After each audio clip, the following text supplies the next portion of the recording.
Jeshi la Polisi Tanzania linapenda kuujulisha umma kuwa hali ya usalama nchini kwa ujumla inaendelea kuwa shwari kutokana na ushirikiano mkubwa linaoupata kutoka kwa wananchi pamoja na wadau wengine katika kubaini, kuzuia na kutanzua vitendo vya uhalifu. Pamoja na hali hiyo ya usalama kuwa nzuri, yapo matukio machache ya kiuhalifu yaliyojitokeza katika maeneo mbalimbali nchini na ambayo yameendelea kushughulikiwa kwa ufanisi mkubwa kwa mujibu wa sheria. Makamanda wa polisi wa mikoa na vikosi wametoa taarifa mara kwa mara kuhusu kukamatwa kwa wahalifu waliotenda uhalifu, kufikishwa kwao mahakamani na kwa baadhi yao kupatikana na hatia na kuhukumiwa kwa mujibu wa sheria. Katika siku za hivi karibuni kumekuwa na maswali kutoka kwa baadhi ya wananchi kuhusu namna Jeshi la Polisi linavyofuatilia na kushughulikia vitendo vya uhamasishaji wa uvunjifu wa amani unaoonekana kufanywa na baadhi ya watu kupitia mitandao ya kijamii. Jeshi la Polisi linapenda kufahamisha umma kuwa linafuatilia kwa karibu sana shughuli zote za aina hiyo zinazofanywa na baadhi ya watu hao ambao awali walikuwa wakihamasishana kufanya maandamano nchini tarehe 7 Julai. Kutokana na ufuatiliaji unaofanywa na Jeshi la Polisi kwa saa 24 kupitia mifumo mbalimbali pamoja na kwenye mitandao ya kijamii, imebainika kuwa watu hao wameondoka kwenye ajenda ya kuhamasisha maandamano yasiyozingatia matakwa ya sheria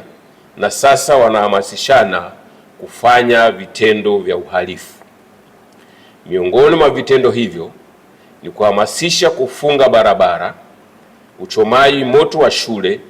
ili kusababisha taharuki kwa wazazi na walezi, kushambulia wananchi, kukata watu vichwa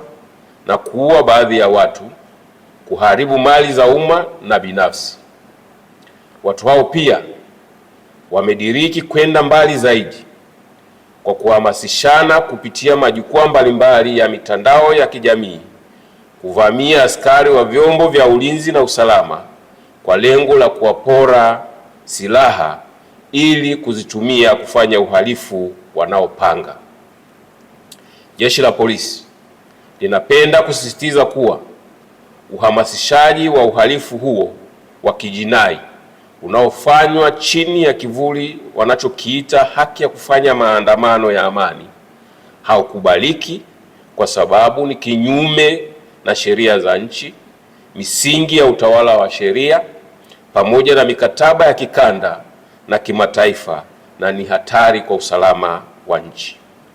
Hivyo, Jeshi la Polisi lingependa kueleza kuwa hakuna haki ya kuhamasisha kufanya vitendo vya kihalifu kama hivyo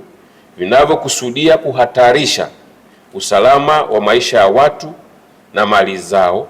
na vinavyokiuka haki za watu wengine kwa kuwajengea hofu kila siku na kutaka kuwanyima uhuru wao wa kufanya shughuli zao za kila siku za kujitafutia kipato. Jeshi la Polisi linajulisha umma kuwa linaendelea kuchukua hatua stahiki dhidi ya watu wote wanaojihusisha na vitendo hivyo na linaendelea kuwafuatilia kwa karibu sana kwa mujibu wa sheria za nchi. Aidha, tunatoa wito kwa wananchi wote kwa umoja wetu kuendelea kushirikiana katika kukataa na kupinga vitendo vyote vya kihalifu vinavyolenga kuhatarisha maisha ya wananchi, mali zao na mali za umma na amani ya nchi. Vile vile, mtu yeyote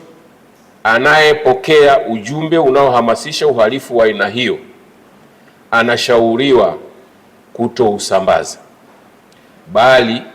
kuufuta na kutoa taarifa kwa vyombo husika ili kuchukua hatua. Mwisho, Jeshi la Polisi linawahakikishia wananchi wote kuwa hali ya usalama nchini itaendelea kuwa shwari, yenye amani, utulivu na usalama, kwani vitaendelea kulindwa na kudumishwa kwa ushirikiano wa karibu sana kati ya Jeshi la Polisi